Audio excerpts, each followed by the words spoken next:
This route is considered one of the most dangerous mountain routes in the world.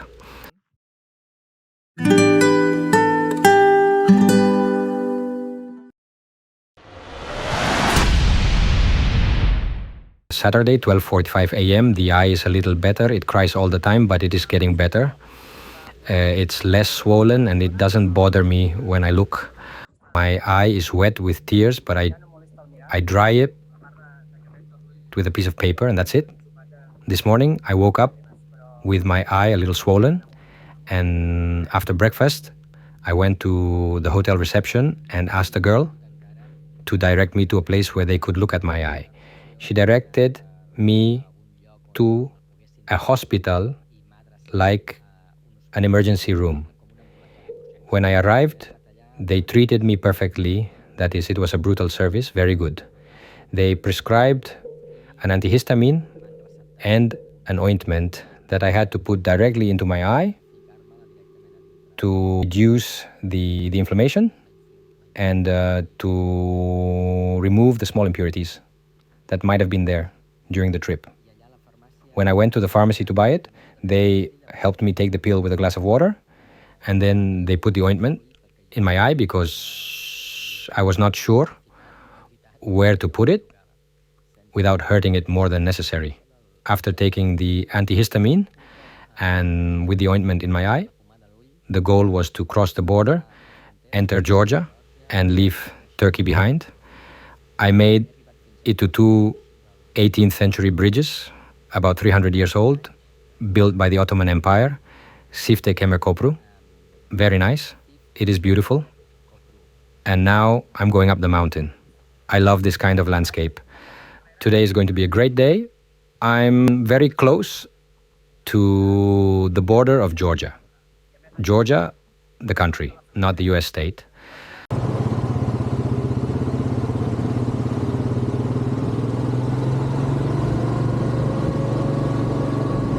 This morning I woke up in Limankov, about 5 kilometers from a hospital where I had my eye examined. Then I continued on the road to Arhavi, and from there I turned north to go to Kavak. I went through Cifte Kemer Kopru to Kokakari Yaylasi, Salam Selaleri, Magara Yaylasi, and back down the mountain to the Black Sea. I went back to Arhavi and took the same route, the direction along the edge of the Black Sea until I reached the Georgian border. 20 kilometers later, I arrived in Batumi.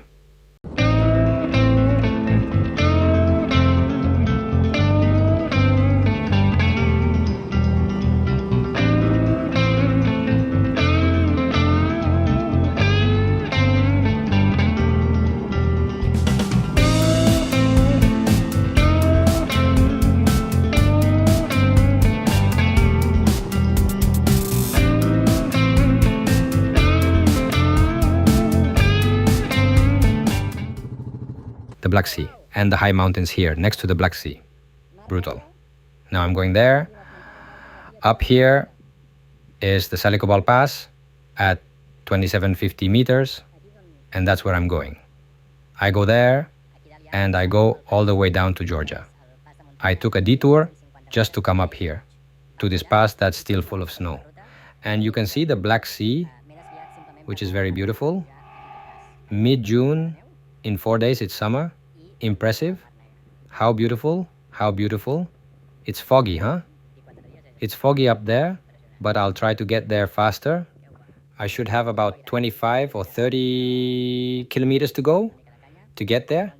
And I hope there's a good view of the Black Sea from there. Let's get to work. Last hours in Turkey.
beautiful. Black Sea, road to Georgia, the quad. I'm in a flat area, but there are some climbs. And here we have the peaks of about 3,300 meters, but there's a mountain pass that you can see in the distance where they climb it. There's a pass at 2,750 meters, and that's where I go. I just go up to see the pass and the view from up here to the Black Sea, if the fog allows it. And once seen, down again. We climb from Black Sea level to 2,750 meters. There are flat parts like this one, but there are also cool climbs, and those are waiting for me. Let's get to work.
We have 11 kilometers to go to the top.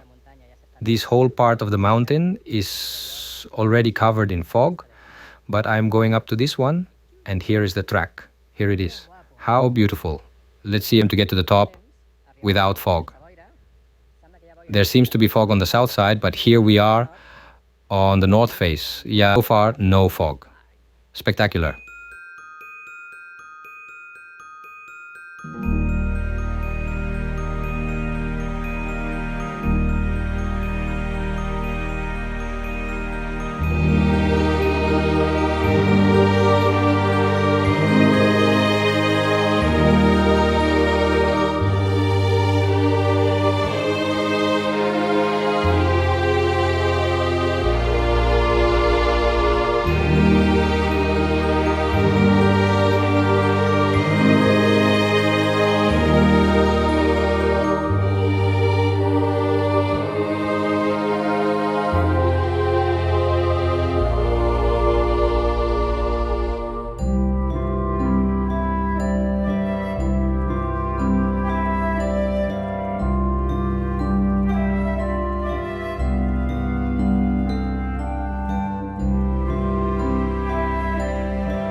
Espectacular.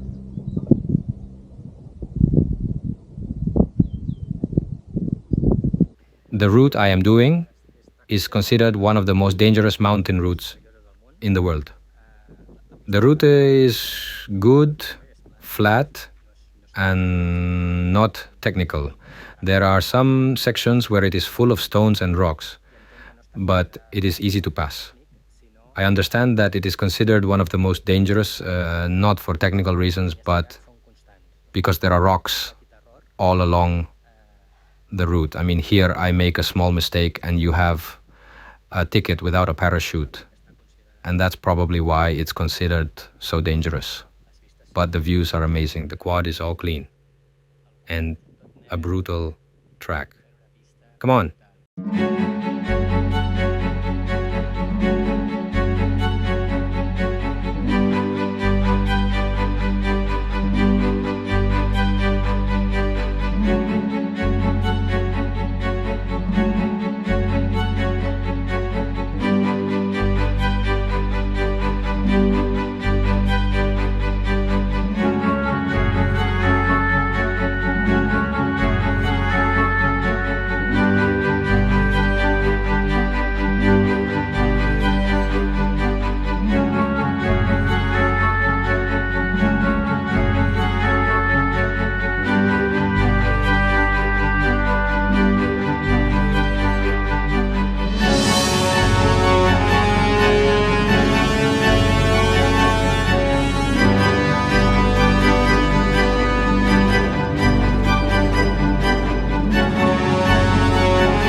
What a beautiful trail. What a steep climb. And now I have to do it all downhill.